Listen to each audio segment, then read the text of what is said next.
आज डॉक्टर भीमराव अंबेडकर जी की जयंती है। देखिए डॉक्टर भीमराव अंबेडकर इन बाबा साहब की जयंती 14 अप्रैल को मनाई जाती है। इनका जन्म देखिए मध्य प्रदेश के माऊ जिला में 14 अप्रैल 1891 ईस्वी में हुआ था। देखिए इनका जन्म जो हुआ था 14 अप्रैल 1891 ईस्वी मध्य प्रदेश मऊ जिला में हुआ था। ठीक है। इनके माता का नाम था रामा भीमाबाई और पिता का नाम था रामजी मालोजी सतपाल।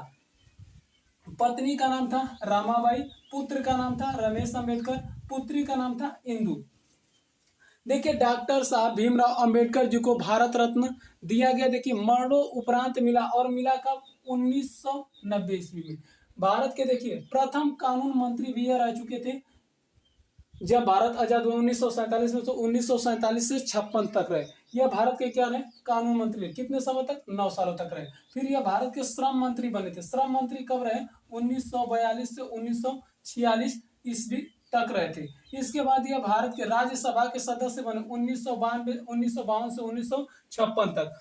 प्रारूप समिति के अध्यक्ष देखिए प्रारूप समिति में 7 लोग थे। इसमें मुख्य रूप से जो अध्यक्ष थे यह थे डॉक्टर भीमराव अंबेडकर। और डॉक्टर भीमराव अंबेडकर को संविधान का जनक भी बोला जाता है, क्योंकि पूरे विश्व के संविधान को लिखने वाले अगर किसी व्यक्ति का नाम था तो अरस्तु, और भारत के संविधान को लिखने वाले कौन से डॉक्टर भीमराव अंबेडकर। देखिए डॉक्टर साहब भीमराव अंबेडकर को क्या माना जाता है भारतीय संविधान का जनक। देखिए इन्होंने भारतीय संविधान को लिखा था। जब भारतीय संविधान को लिखा गया तो भारतीय संविधान में जो मूल संविधान था उसमें 395 अनुच्छेद थे। आर्टिकल की संख्या थी 395 और भाग हुआ करते थे। देखिए जब संविधान बना तो उसमें 22 भाग थे।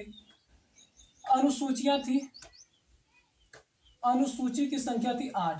देखिए बाद में इसमें संशोधन करके इस समय अब इसमें अनुच्छेदों की संख्या बहुत ज्यादा हो गई, लगभग में 480 के आसपास हो गई है। भाग की संख्या कितना है 25 हो गई। अनुसूची की संख्या कितना हो गई 12। तो मूल जो संविधान लिखा था, देखिए मूल संविधान लिखने में मुख्य भूमिका निभाई थी डॉक्टर साहब भीमराव अंबेडकर जी ने। इसलिए इन्हें भारतीय संविधान का क्या माना जाता है जनक। देखिए डॉक्टर साहब भीमराव अंबेडकर बहुत पढ़े लिखे और योग्य व्यक्ति थे।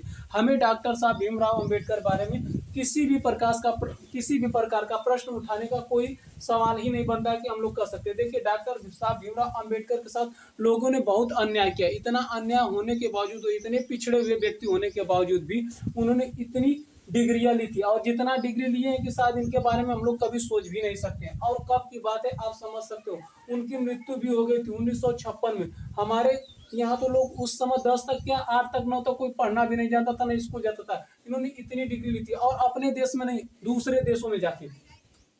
देखिए संविधान का जनक माना जाता है। लेकिन इन्होंने आर्टिकल 32 जब लिखा था तो इन्होंने आर्टिकल 32 यानी मौलिक अधिकार जो हुआ करता था, मौलिक अधिकार में आर्टिकल 32 को यह बता दिया कि संविधान का आत्मा है। देखिए आत्मा हम भी लोग जानते हैं कि आत्मा कहते किसे। देखिए आत्मा अगर किसी के शरीर में है तब तक तो आदमी जीवित है, नहीं तो नहीं है तो क्या है मर गया है। यानी कि ये आर्टिकल 32 अगर संविधान में ना हो तो संविधान नहीं जीवित रहेगा। ये देखिए आर्टिकल 32 यह मौलिक अधिकार का अगर कभी भी उल्लंघन होगा तो आर्टिकल 32 के तहत आप सुप्रीम कोर्ट, हाई कोर्ट कहीं भी जा सकते हैं।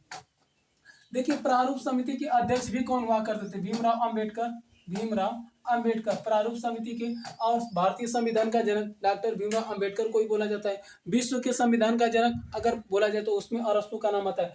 देखिए मुंबई विश्वविद्यालय से इन्होंने, देखिए छोटी मोटी डिग्रियां छोड़ दीजिए, बीए मुंबई विश्वविद्यालय से किए थे। फिर इसके बाद कोलंबिया विश्वविद्यालय से एमए, पीएचडी, एलएलबी, इतनी बड़ी बड़ी डिग्रियां।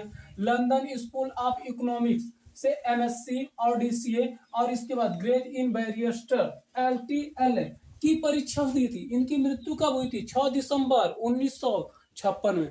डॉक्टर राम भीमराव अंबेडकर के बारे में हम छोटा सा मतलब कि बस कुछ समय का एक वीडियो बना रहे हैं। लेकिन डॉक्टर राम भीमराव अंबेडकर के बारे में अगर हम कितना भी बोले और कितना भी रहेंगे तो उनसे क्या रहेंगे, कभी भी हम उनके बारे में बता ही नहीं सकते। देखिए डॉक्टर राम भीमराव अंबेडकर जब संविधान लिखे तो देखिए संविधान लिखने में लोग बताते थे कि 63,96,729 रुपया खर्च हुआ था। कहीं पर इसी को डायरेक्टली लिख दिया जाता है कि 64 लाख। देखिए संविधान में खर्च हुआ था। जब संविधान बना तो उसमें 1,17,369 शब्द हुआ करते थे। 1,17,369 69 शब्द थे। इसमें संविधान के अगर मौलिक अधिकार में देखिए तो मौलिक अधिकार जो था, मौलिक अधिकार को लिया कहाँ से गया था? मौलिक अधिकार, मौलिक अधिकार देखिए मौलिक अधिकार यूएसए मतलब यूनाइटेड स्टेट ऑफ अमेरिका से लिया गया था।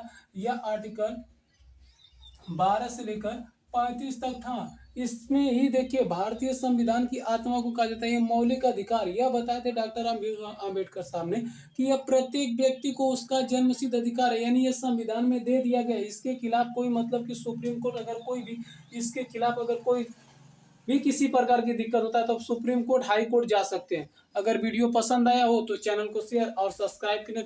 मिलेंगे नेक्स्ट वीडियो में, तब तक के लिए धन्यवाद।